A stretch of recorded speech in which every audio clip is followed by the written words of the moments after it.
So let's assume we have the technical hurdle complete. And I know I'm sure there's a ton of work still to do on the CCIP roadmap, but we have the ability to speak banker, and that's interoperable with blockchain. So we've got kind of that middleware, that interoperability layer covered. Okay. What after that? Back to kind of the question: how are we going to get the banks to come into crypto?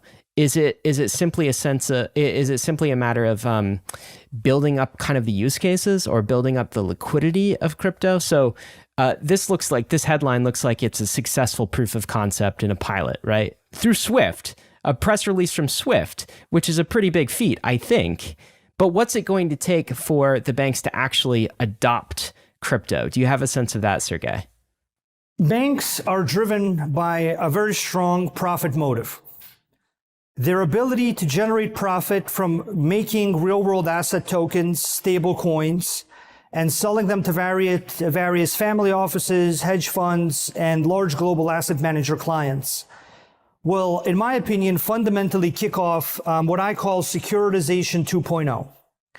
Securitization 1.0 was what led to the financial crisis, because people got a little bit too excited about a specific category of securitization, namely mortgages.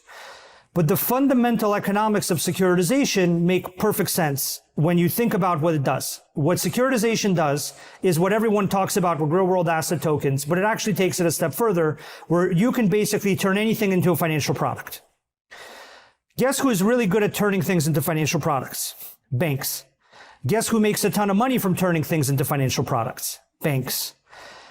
Once banks are able to transact with each other and make money by turning everything they can get their hands on into a financial product. See, here's the thing. The thing is that the system, the blockchain system, the proof of reserve system from Chainlink, the price data, the cross-chain, all this stuff should make it so that you cannot have this opaqueness and failure of securitization. So securitization can work if you can manage the risk of bad information, not having information, and not understanding the risk of the underlying asset. You see? So banks will be driven by their profit motive to transact with each other and to transact with other asset managers about various real-world asset tokens, which they are very well equipped to create and which they are already creating. And I know because we work with many different banks creating them. These real-world asset tokens and stable coins will increase the amount of private key, public key holders that interact with crypto, and will increase the amount of value in public blockchain DeFi. So it is net beneficial to everyone that we arrive at a world. See, the world we want to arrive at is not where there's like a siloed cottage industry of some kind of separate little thing. We want the whole world to run on blockchains, which means the whole world's value has to go into blockchains, which means banks, asset managers, sovereign wealth funds, family offices, everybody has to be connected to and utilizing blockchains for their favorite flavor of financial products. So this is, about as big an opportunity as I can imagine for banks, because they're going to be able to generate huge amounts of assets, put them on chain, and give them to a global market, as long as that global market can connect to their chain, which is, by the way, what CCIP does. Right. Just to fully understand this, the idea is that banks have assets using the Chainlink CCIP network. Chainlink, the CCIP network, will actually mint the ERC20 token that will represent some ownership over the assets, or how does that work? No. They can use existing standards to mint their tokens. Mm-hmm. They will probably use standards defined by their, local financial system, by their existing system or whatever standard they come up with. Chainlink enriches those real-world asset tokens to make them real-world assets that are connected back to reality. So, for example, would you own a gold coin that got audited once a year to tell you if the gold was there? I wouldn't want to own that gold coin. I would want to own a gold coin that every single time the gold in the gold vault changed, my gold coin knew about it. And my gold coin knew that it was backed second to second buy a certain amount of gold in a vault somewhere. And you only get that with proof of reserves, which Chainlink is the biggest provider of. So we will not generate the base token contract. We will not deploy the token. They will deploy the token using existing tokenization standards on whatever blockchain technology they want, for the most part, which will be with Ethereum technology, using things like the ERC-20 and other similar standards. We will then, already as we do today for the most gold coins, stable coins, and other types of coins that require connection with reality, we will provide critical data into those coins. Initially, the data to prove what the coin is backing is there. Then identity data so that the coin can be purchased by other people that require identity to purchase it. Then various daily price updates and so on. Then CCIP will allow various wallets and other contracts on other chains to purchase that token through the CCIP system. Then the token will go over to the other place and be exchanged in their DEXs and their smart contracts for whatever it's exchanged for. And then CCIP will bring back whatever it was exchanged for. And this is what we've already done with Australia New Zealand Bank, that $1 trillion under management bank. And that is just one bank that we're working with. So that is what the Chainlink system overall will do, is it will create the real world asset in the sense that is connected back to reality. It will allow the movement to another place. It will allow the return of what it was exchanged for. And then also the thing that was moved, the real world asset token that now resides on a different chain, CCIP will allow it to remain updated with the status of the gold, with the status of the price, with the status of the identity, with the status of whatever else it needs.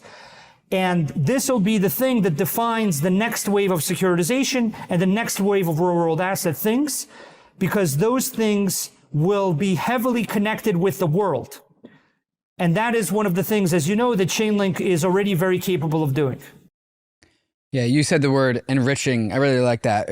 You're bringing data, off-chain data, of course, which is what Chainlink does, and imbuing tokens that are on-chain with their real-world anchor. And so, like, bringing I liked how you said this, bringing like reality and enforcing it into the token to make sure that like there's a growing fascination in the world of real world assets these days in Ethereum land.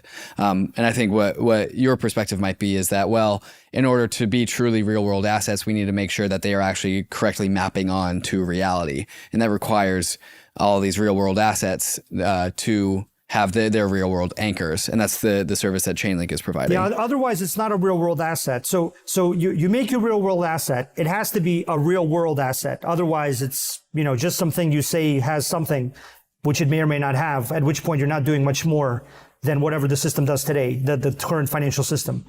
Then you need access to people that will buy the thing, right? So you'll need to be on the CCIP network, which we're looking to make the largest global single liquidity layer across all public and private chains. And then you will need that real world asset to remain updated, to remain enriched. And in that sense, it achieves what in the banking infrastructure world is called a golden record. So you want it to remain a golden record because, that once again, that's the value of the real world asset. And by the way, it remaining an enriched, updated golden record is how you manage risk. So think of it this way. Imagine if in 2006 and 2007, every single mortgage holder had their own smart contract that represented them individually. And every time they got a mortgage, and every time their credit score went down, and every time their bank account stopped getting paychecks, that smart contract would be updated. If you had that level of clarity about what was packaged in those mortgages, you would have not had that type of crisis. Because the only reason that happened is because the underlying assets that were represented by the paper, represented by the mortgages, and the underlying holders and the underlying capacity to pay and the underlying, fundamental risk was completely disconnected from reality. So I'm not saying let's engage in the securitization party just for fun. I'm saying the logic of turning things into financial products so that people can diversify away risk and participate in various aspects of the economy makes sense. The problem has been properly managing the risk of those products, which now with the help of Oracle Networks, blockchain, CCIP, we can solve that problem even as that asset moves between different holders.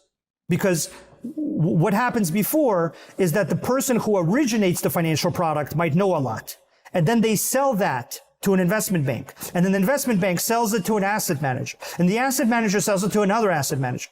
And in this process, data is lost. You cannot understand what is going on with the product, what the status is, what is its current risk. And that is the problem. That is the systemic financial risk problem. That if you can solve that, you can have reliable, scalable financial products that don't get disconnected from the underlying reality too much, so that you don't have these big busts, or at least not as big. If you enjoyed all of that, then you'll absolutely love the Bankless newsletter. Join over 300,000 fellow readers, all for free. Click below to sign up.